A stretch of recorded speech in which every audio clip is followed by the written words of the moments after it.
shopping hub right now, and look at all these ginormous buildings, brands, etc. And when you have all these big shopping malls, it can only mean one thing, and that one thing is shopping. Lots of clothes, lots of shoes. But today's topic, we're going to zoom right in to talk about shoes, particularly high heels.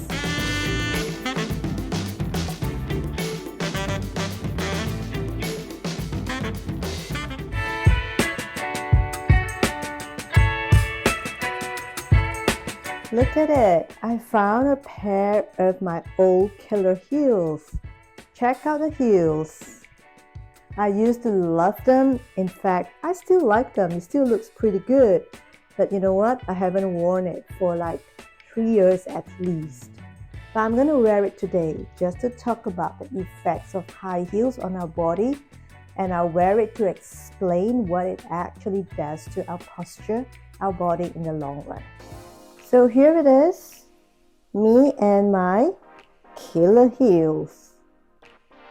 Now, my heels are maroon and the floor is kind of dark, but I hope you can still see clearly. So if you look at it, my heels are elevated and I'm standing more on the balls of the feet here, okay? So which means that my heels, when it's not touching the floor, the back of the legs here are not engaged.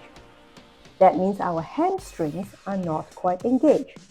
Instead, since we are constantly on a forward tip position, given that we are not supported by our hamstrings or the back of the legs, our heels are elevated.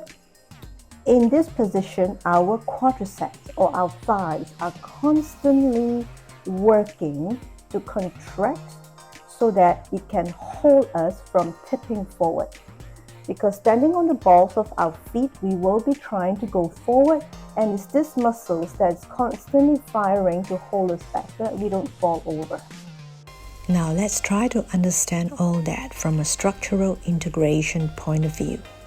A normal foot will have the leg bone stacked right on top of its ankle, heel in contact with the floor and toes spread out. When we take a step forward, the front foot will support the motion while the back foot launches off. But on a high heels adapted foot, the front toes are narrowed, the heels are raised, and therefore the foot is hardly grounded at all. As a result of that, the foot is not able to give the body much support. Then the body will start to tip forward, causing contraction in the front body, and the anterior body muscles will overwork to prevent us from tipping forward. Alternatively, the body adapts by swaying back. The body leans back with constant contraction, and the posterior body muscles will overwork to prevent us from falling backward. Another possible injury is high heels place pressure on the inside of the knee or tighten the calf muscles, causing it to shorten, or it actually causes lower back pain, or the bony growth on the front toe called bunion, or thickening of the tissue between the third and fourth toe called neuroma. So many minor problems will start to occur to be a bigger problem and alter our posture in the long run. I'm back on the ground and it feels so much better. I really can't get used to heels anymore. And it feels so good to be grounded. It feels so good to have my body connected to the ground, to the earth. And it feels so good to feel my body, my bones and my joints stacked up one against another. So what are we going to do about the beautiful high heels that we have invested in, that we so love? Do we ditch them altogether? Do we say no more from now on? Well, it not be so abrupt.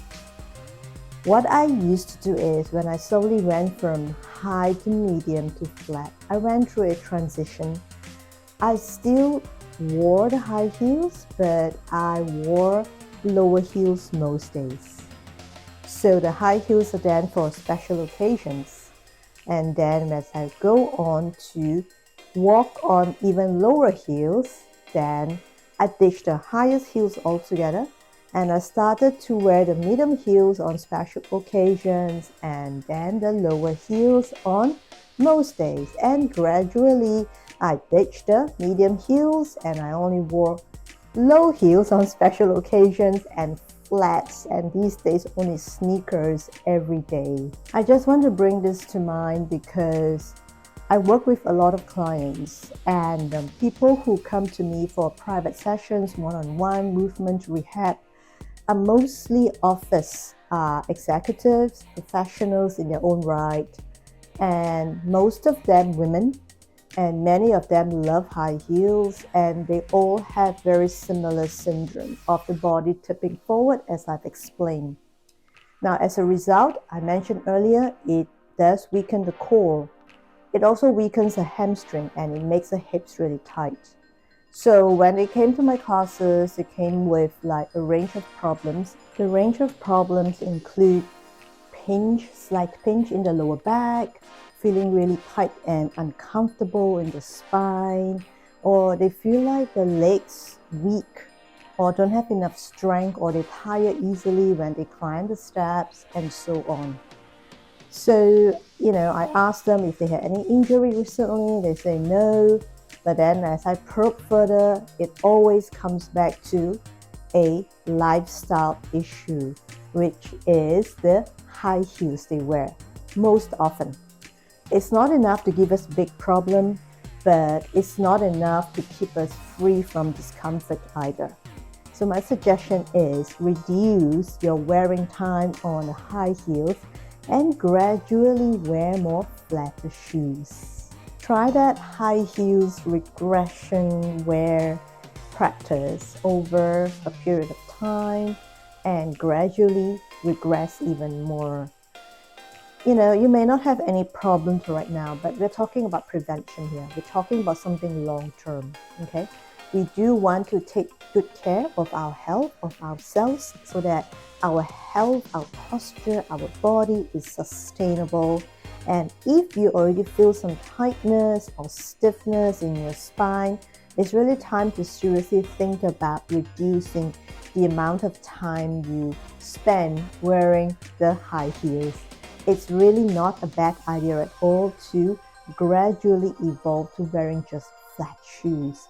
We'll feel so much more liberated, so much more grounded, and so much more free and easy. At least that's my point of view. So what's your point of view when it comes to high heels? Do you have to wear it all the time? Or are you somebody who is on the middle ground? You wear it on special occasions, but most days you can go by without wearing? Or are you like me? I don't even wear high heels on special occasions now. I just wear flats or sneakers all the time. So leave me a comment in the section below, share your experience, or have any questions, please feel free to raise it. I'd love to hear from you. If you find this video helpful, do give me a thumbs up and subscribe to my channel. Double thumbs up, like and subscribe. Help me to grow my channel, because what I love to do is make more content like this that would actually help people to make better decisions about their health, their posture, their body, and their movements. So thank you for viewing. Thank you for your participation, your attention in this video, and I really hope to see you in the next one. And don't forget, check out my other videos as well on posture awareness, spine care, shoulder care, and dynamic stretches. See you next time.